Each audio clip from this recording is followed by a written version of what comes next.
দেশ ও প্রবাসী ভাইরা যে যেখান থেকে আমার এই ভিডিওটা দেখতেছেন তাদের অভিনন্দন দেওয়া শুভেচ্ছা। চ্যানেলটা সাবস্ক্রাইব না করলে সাবস্ক্রাইব করে রাখবেন আর নিত্য নতুন ভিডিও পাওয়ার জন্য বেল ক্লিকশন বাজিয়ে রাখবেন। তো চলুন, সুন্দরী আপু কিসের জন্য প্রতিবেদন সামনে আসছে, আজকে তার জীবনের কাহিনী ইউটিউবের মাধ্যমে তুলে ধরবো। আসসালামু আলাইকুম আপু। ওয়ালাইকুম সালাম ভাইয়া, কেমন আছেন? জি আলহামদুলিল্লাহ ভালো আছি। আপু কেমন আছেন আপনি? আচ্ছা ভাইয়া, আল্লাহ পাকে অনেক ভালো রাখছে। আচ্ছা, তো সর্বপ্রথম আপনার নামটা জানবো। জি ভাইয়া, আমার নাম আয়েশা। আচ্ছা, তো সামনে যে রিয়েল ছবিটা দিচ্ছেন এটা কি আপনি নিজেরই? জি ভাইয়া জি। আচ্ছা, তো প্রতিবেদনের মাধ্যমে কি কারণে আসছেন? আপনার বিয়ে শাদী হয়েছে? জি ভাইয়া জি। আচ্ছা। আমার বিয়ে হয়েছিল। জি। আমার একটা ছেলে বাবু আছে। জি।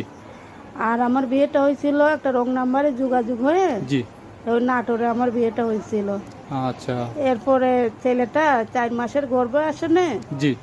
ওই এরপর আমার স্বামী নেশা করতো, মারধর করতো, অত্যাচার করতো। তারপরে সে চলে গেছে।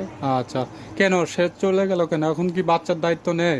উনি কি জি না। আপনি ঘরে আছে এখনো বর্তমান অবস্থা? জি না, তার সাথে আমার ডিভোর্স হয়ে গেছে। জি। এখন আমার ছেলেটারে নিয়ে এখন ভাইয়া আমি খুব অসহায়ের ভিতরে আছি। আমার আচ্ছা। বাবা মার কাছে গেছিলাম। জি।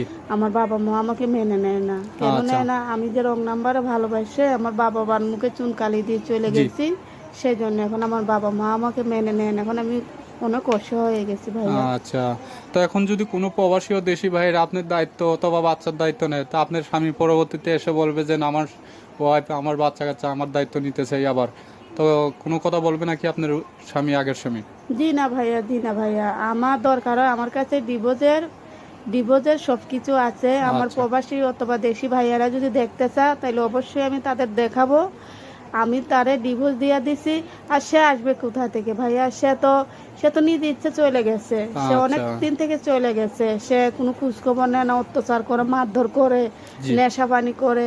তার সাথে কি ভাইয়া সংসার করা যায়? না, তার না, সাথে তো সংসার করা যায় না।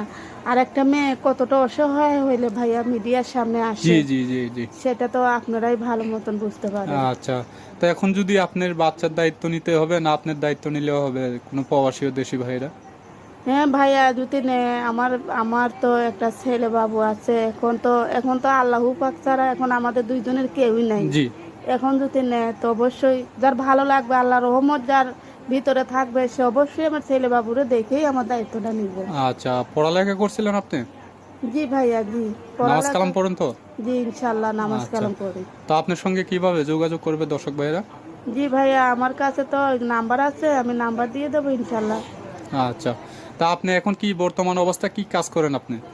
ভাইয়া এখন আমি বর্তমান অবস্থা কি কাজ করি? আমি একটা বাসাতে ভাইয়া ওই সংসারের কাজও করি। জি। আবার কিছু সময় আবার আমি মেশিনেও কাজ করি। আচ্ছা, এই যে বাসা বাড়িতে কাজ করেন এই টাকা দিয়ে আপনার সংসার চলে, কি আপনার নিজের ঘর আছে না বাসা ভাড়া থাকেন আপনি?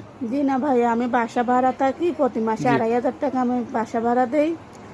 আর ধরুন আমি 7,000 টাকা পাই মাসে। জি। ধরুন না সংসারে টুকটাক করে 1,000 টাকা পাই। আর মিশনের কাজ করলে 6,000 টাকা। ধরুন না 7,000 টাকা পাই, 2,500 টাকা দিয়ে যে বাকি টাকাটা দিয়ে আমাদের মায়ের ভিতরে অনেক কষ্ট হয় আচ্ছা, চলতে। তো এখন এরকম সংসার আপনার যাবজ্জীবন চলতেছে, তো আপনার এই সংসারে এত ছোট্ট একটা সংসার যদি কেউ দায়িত্ব নেয়, তাদের বাচ্চা কাচ্চা থাকে, কোনো প্রবাসীও ভাইদের বিয়ে শাদী করে থাকে, তাদের বাচ্চা কাচ্চা থাকে, তাদের দায়িত্ব নিতে পারবেন আপনি? তার বাচ্চার দায়িত্ব নিতে পারবেন? অবশ্যই ভাইয়া, সে যদি আমার বাচ্চার দায়িত্ব নিতে পারে, জি। আমার বাচ্চারা সে যদি বাবার পরিচয় দিয়ে ভালোবাসা দিয়ে মানুষ করতে পারে, আমি কেন তার সন্তানদের পারবো না? আমিও তাদের মায়ের ভালোবাসা, আদর, স্নেহ দিয়ে আমিও জি। তাদের জি। ভালোবাসবো। আচ্ছা, তো দর্শক ভাইদের উদ্দেশ্যে আর কিছু বলবেন আপনি? জি ভাইয়া, আমার একটা অনুরোধ আছে ভাইয়া, যারা যারা অথবা যাদের মন চাবে ভাইয়া তারা সহযোগিতা করবে। আর এমন ভাইয়েরা আছে কিন্তু অথবা খারাপ মন্তব্য নিয়ে ভাইরা আমার কাছে ফোন টোন দিয়েন না ভাইয়া। আচ্ছা, তো শুনতে পারলেন দর্শক ভাইরা অসহায় জীবনের কাহিনী। আরও কিছু তথ্য জানা থাকলে ওনার মোবাইল নাম্বার স্ক্রিনে দেওয়া থাকবে, তো তথ্য জানতে পারবেন। তো চলুন দর্শক ভাইরা, প্রেম ভালোবাসা সাহায্য সহযোগিতা বিয়ে শাদী আপনাদের একান্ত ব্যাপার। আসুন অন্য কেউ নামাজ পড়ার সুযোগ করে দিই, নিজেরাও নামাজ পড়ি। আসসালামু আলাইকুম।